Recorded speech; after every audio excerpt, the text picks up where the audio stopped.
for them. That was what they wanted to talk about. They see it as kind of the biggest friction point between the U.S. The president said everybody needs to cool it. Nobody needs to start anything. We're hearing from Taiwan's president this morning saying a number of things, saying continued arms sales from the U.S. are necessary for them to maintain their position. Wall Street Journal editorial board after the trip said this: the test for Mr. Trump now will be whether he releases a long-awaited U.S. arms sale to Taiwan.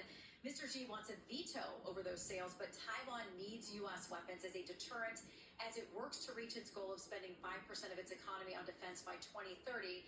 So couple that with the comments we heard from Taiwan's president this morning. Well, look, we've been wary of China's objectives there for quite some time. Of course, the U.S. military and every president has been watching this closely, and we continue to do so. I saw the statement from Taiwan. I thought that was a reasonable thing for the leader there to say. They've got to flex their muscle a little bit and declare again that they are an independent country and they must remain so. We have an interest in that, as again do all freedom-loving people around the world. China cannot just go take over land, and we're going to stand strong and resolute by that. I know the Congress will. Okay, well, speaking of Congress, I want to read something from one of your Democrat colleagues, because they say Congress needs to be doing more with respect to this conflict. Congressman Jimmy Panetta, he's a Democrat out of California, says Congress must reclaim its constitutional authority over the Iran war. Speaker Mike Johnson has abdicated Congress's role and failed to exercise any oversight this administration, saying that's given President Trump free rein to conduct a military campaign in Iran. He says it's based on an incoherent and inconsistent strategy. What should Congress's role be right now? Jimmy's a friend and colleague, but he's clearly wrong on this, okay? This is not time for War Powers Act.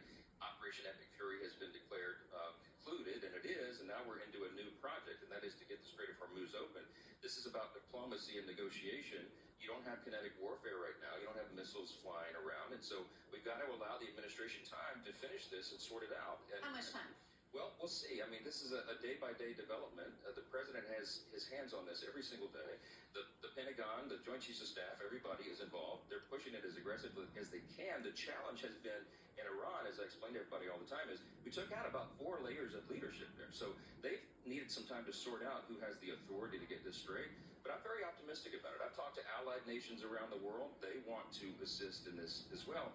Getting commerce open so gas prices come back down to planet Earth, we get back to the economic issues and the conditions that we've set in place, the Republican-led Congress, to allow all boats to rise, so to speak, in the economy. We're excited about that. What do you say to your Democratic counterparts who say by taking out those levels of leadership that we've ended up with a more radical group now who really doesn't seem to be interested in actually negotiating an end to this? Well, I think it's premature to evaluate what we have now. That's the problem. We're not sure exactly who is in charge. There is a new Ayatollah, but he's not been seen since the conflict began.